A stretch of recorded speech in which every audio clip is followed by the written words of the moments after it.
Balik-kulungan ang isang lalaki matapos maaktuhang nagsusugal at nahulihan pa ng baril sa Quezon City.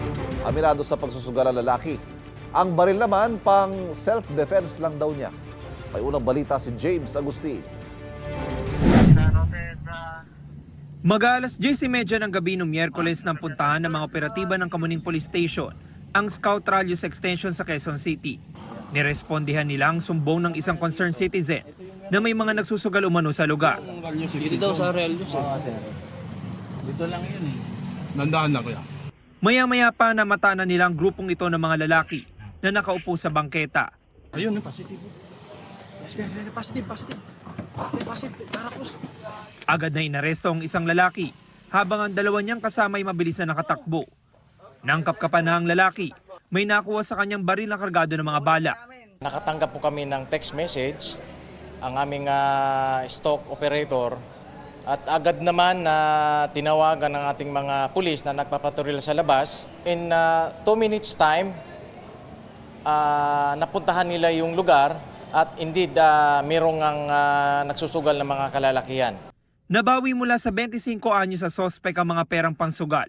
Wala naman siyang maipakitang kaukulang dokumento para sa nakuhang caliber 38 revolver. Pina-check po natin sa firearms kung siya po ay licensed gun holder at ang lumabas po sa result ay hindi po siya lisensyado at hindi siya authorized na magdala ng baril sa labas.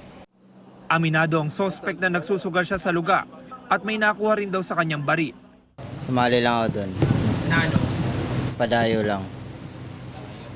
Yung baril, sa iba nakuha yun? Oo. Bakit kami baril? Tatanggol ko ng sarili ko, may kaaway kasi ako. Sa record ng pulisya na pag-alaman na ikasyam na beses nang naaresto ng sospek. Kalalaya lang niya noong Pebrero. At siya po ay sangkot sa pagnanakaw, sa illegal gambling, particular na yung robbery akyat bahay. At mayroon din siyang previous case na nahulihan sa ng baril last February. Sinampa na ang sospek na reklamong illegal gambling at paglabag sa Comprehensive Firearms and Ammunition Regulation Act in relation to Omnibus Election Code. Ito ang unang balita. James Agustin para sa GMA Integrated News.